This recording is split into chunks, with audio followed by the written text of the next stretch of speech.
சமகால வாழ்வியல் சக பயணிகளுக்கு அன்பு வணக்கங்கள். எழுத்தாளர் சுஜாதாவை போல கற்றதையும் பெற்றதையும் பகிர்ந்து கொள்ள வேண்டியது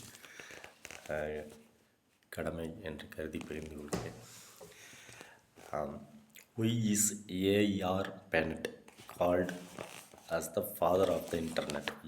ARPANET is called as the father of internet. அது குறித்து பார்ப்போம். அதை கழித்து how did the Spanish conquer the ancient Aztecs? அது குறித்து பார்ப்போம். அதுக்கடுத்து why was 1929 is a milestone year of astronauts? அதை குறித்து பார்ப்போம். தென் who was Voltaire அப்படின்றத பற்றி பார்ப்போம். அதுக்கப்புறம் வாட் மேக்ஸ் November 24, 1859 டிஸ்டிங்க்டிவ்னு பார்ப்போம். அசிடிஸ் இதில் இருக்கிறத சொல்கிறேன். இப்போ எல்லோரும் நம்ம ஃபெமிலியராக இருக்க இன்டர்நெட் தோன்றின வரலாறு. ARPANET featured several characteristics that went on to become foundational technologies for the future internet. A.R. Panet was an American initiative that started development in 1966. It was first tested by Charlie Klein, a student at the University of California, Los Angeles, UCLA, on 29th October 1969, as he tried to log into the network of Stanford Research Institute. By December 5, two more universities in California and Utah have joined the network.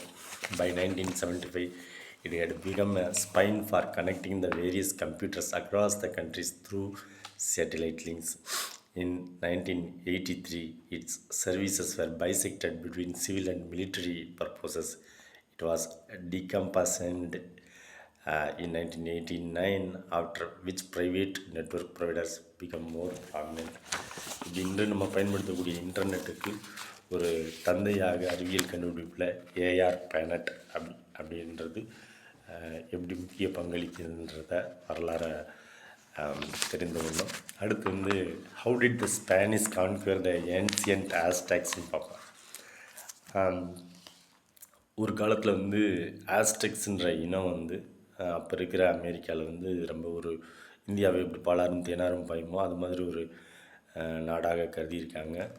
அவங்களோட மாக்டசுமா, அவங்களோட city டெனோடைட்லான், அதை பற்றியும் நிறைய கேள்விப்பட்டிருக்காங்க. அதனால் ஐரோப்பியர்களுக்கு இந்த ஆஸ்டெக்ஸ் இன மக்கள் மீதும் அவர்களின் நகரம் டெனோடைட்லானையும் பார்க்கணுன்ற ஆர்வம் இருந்திருக்கு. அதை பற்றியது. How did the Spanish conquer ancient Aztecs? Legend has it that Aztecs were a rich, powerful civilization that was isolated from the rest of the world. Rumors soon spread about a unique society whose roads were paved with glittering gold. This greed for gold and glory drove the Spanish army, headed by Hernando Cortés, to finally reach Tenochtitlan, presently known as Mexico, on 8th November 1519. Moctezuma II, the Aztec king, welcomed the Spanish with wide open arms, as they believed that Cortés was an Aztec god. This provided Spanish invaders easy access to the Aztec society. As per Spanish accounts, Tenochtitlan was described as the greatest city they had ever seen. This prosperous city was located on a human-made island in Lake Texcoco, with a population of around 3 lakhs. It was a center of Aztec trade and politics. The Spanish, who had gained the confidence of local Aztecs, waged a war against them. They finally captured Tenochtitlan on 30th August 1521. The Aztec wooden swords, clubs, and spears with obsidian plates were no match against the cannons and crossbows that the Spanish used. Shockingly, the Aztecs were not just defeated because of war, they were also weakened by the diseases like smallpox that the Spanish conquistadors brought with them. The Aztecs had neither developed immunity nor had access to medicines to cure it. Their weakened bodies could not bear the brunt of war and finally succumbed to Spanish plan ஒரு காலத்தில் அமெரிக்க துணைக்கண்டத்தில் Mexico நாட்டில் ஒரு பொற்கால ஆட்சி செஞ்ச Aztec இன மக்கள் அவங்களின் தலைநகரம் டெனோக்டிட்லான் அதை பார்க்கணுன்னு ஐரோப்பியர்களுக்கு ஆர்வம். ஸ்பெயினை சேர்ந்தவங்க போகிறாங்க. அவர்கள் நம்புகிற ஆஸ்டெக் காட் கார்டஸ் அதெல்லாம் தெரிந்து கொண்டு அவர்களோட உறவாகிறாங்க. அதை நம்பி அவங்களும் ஏற்றுக்கிறாங்க. பிற்காலத்தில் அதே ஆஸ்டெக் பழங்குடியின மக்கள் அவங்க 3000 மக்கள் வாழ்ந்த இப்போ எப்படி தமிழ்நாட்டில் கீழடி நாகரிகம் ஆதிச்சநல்லூர் இருக்கும் அது மாதிரி ஒரு பரிணாம வளர்ச்சி நாகரிக வளர்ச்சி அடைந்த ஒரு வர்த்தக நகரமாக ஆஸ்டெக் இருந்திருக்கு. இதெல்லாம் பார்த்து வியக்கிறாங்க. ஸ்பானிஷ் போய் அந்த பழங்குடியின மக்களோட நல்லுறவாக பழகி அவங்க மொழியை கற்றுக்கிட்டு இனத்தை கற்றுக்கிட்டு வழிபாடை கற்றுக்கிட்டு அவங்களோட மிங்கிலாகிட்டு அவங்க மேலேயே போர் தொடுத்துடுறாங்க. இவங்களோட பழங்கால ஆஸ்டெக்ஸ் மக்களோட பழங்கால போர் முறைகளும் வந்து இந்த ஸ்பெயின் நாட்டை சேர்ந்த அவங்களோட நவீன ஆயுதங்கள் முன்னாடி தாக்குப்பிடிக்க முடியலை. அதனால் அவர்கள் போரில் தோற்கவில்லை. வரலாற்று ஆசிரியர்கள் என்ன சொல்கிறாங்கன்னா, ஸ்பானிஷ் இன்வேடர்ஸ் கிட்ட இந்த மெக்சிகோவை சேர்ந்த ஆஸ்டெக்ஸ் டெனோக்டைட்லான்ற ஒரு வீரியமிக்க வரலாற்று இனம் தோற்றுவதற்கான முக்கிய காரணம் ஸ்பானிஷ்காரங்க படையெடுக்கும் போது ஸ்பானிஷ்காரங்க கிட்ட வந்த அம்மை நோய் இருக்குல்ல, அது வந்து யூரோப்பியன் கிளைமேட்டில் உருவான அது இவங்களுக்கு புதுசு. யாருக்கு? மெக்சிகோவில் இருக்க ஆஸ்டெக்ஸ் இன மக்களுக்கு. அவங்க போர் முறையில் போர் எவ்வளோ பண்ணியிருந்தாலும் ஜெயிச்சிருப்பாங்க. ஆஸ்டெக்ஸ் எதிர்த்து ஸ்பானிஷ் போர் செஞ்சுருந்தா போரில் வந்து ஆஸ்டெக்ஸ் இனம் தான் ஜெயிச்சிருக்கும். ஆனால் ஐரோப்பாக்காரங்க ஸ்பானிஷ்காரங்க கொண்டு வந்த அந்த அம்மை நோய் ஸ்மால் பாக்ஸ் அதுக்கு இம்யூனிட்டி இல்லாதனால நோய்வாய்ப்பட்டு அவங்கக்கிட்ட மருந்து இல்லாதனால இறந்ததால் தோல்வியாளர்களாக கருதப்படுகிறார்கள் அப்படின்னு வரலாற்று ஆசிரியர்கள் சொல்கிறாங்க.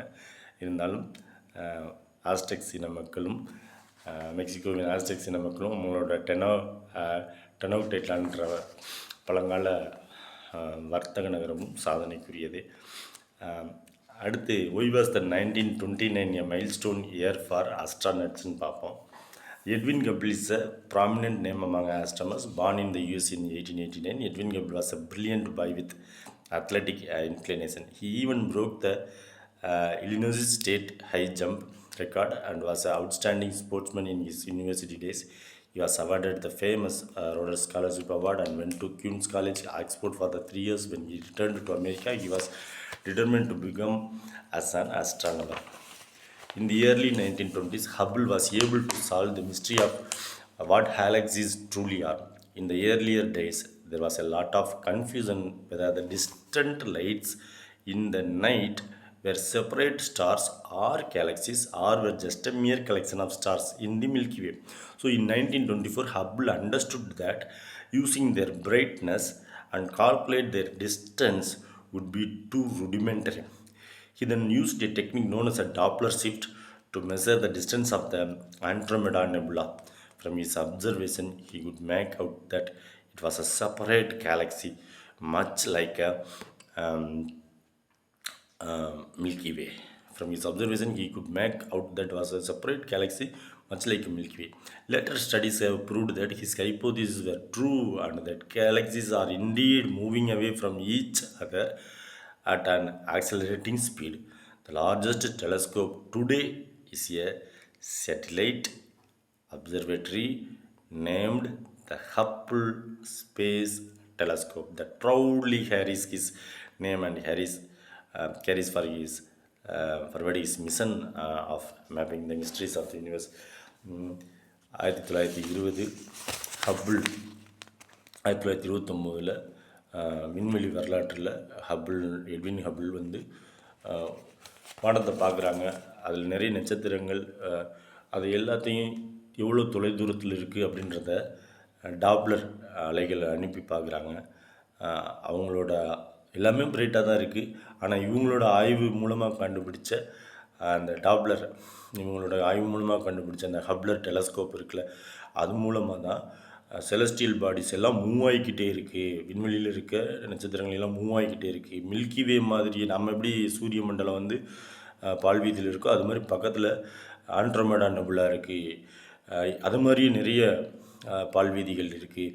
அப்படின்றதெல்லாம் இவர் அலைகளை அனுப்பியே இவரோட மைக்ரோஸ்கோபிக் மூலமாக கண்டுபிடிச்சதுனால இவரோட அந்த கண்டுபிடிப்பு கருவிக்கு பேர் த ஹப்பிள் ஸ்பேஸ் டெலஸ்கோப், ஹப்பிளோட விண்வெளி தொலைநோக்கி கருவி அப்படின்றத இவருக்கு பேர், அந்த கருவிக்கு பேர் வைக்கிறாங்க.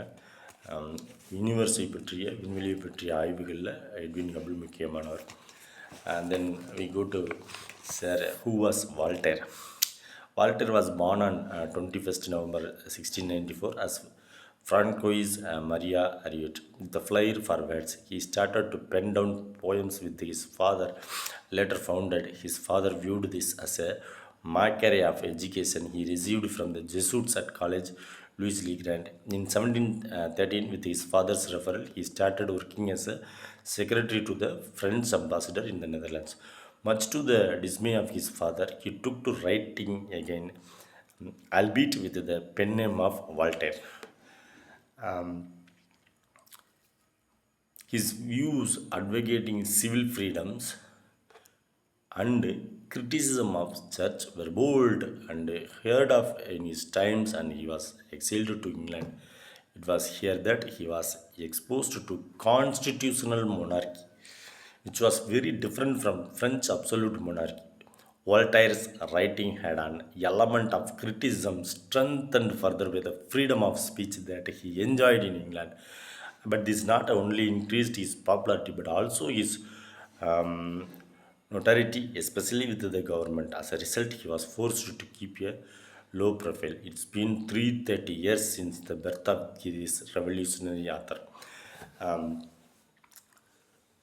வால்டேர் அப்படின்னு அழைக்கக்கூடிய எழுத்தாளர், அவங்க அப்பாவோட ஊக்குவிப்பினால் எழுத்தாளர், ஃப்ரெண்ட்ஸில் தோன்றினாலும் இங்கிலாந்தில் போய் அவரும் எழுத்தாளராக இருந்தவங்க. பழமைவாதத்தை எதிர்த்து ரெவல்யூஷனரி, ஒரு இன்று நாம் பேசக்கூடிய அரசியலமைப்பு சாசனம், மக்கள் எல்லாரும் ஆட்சிக்கு வரணுன்ற அந்த ஒரு புரட்சிகரமான பரிணாம வளர்ச்சி அடைந்த எழுத்துக்கு சொந்தக்காரர். அவர் வாழ்ந்த 330வது வருடம் இந்த வருடம் 2024.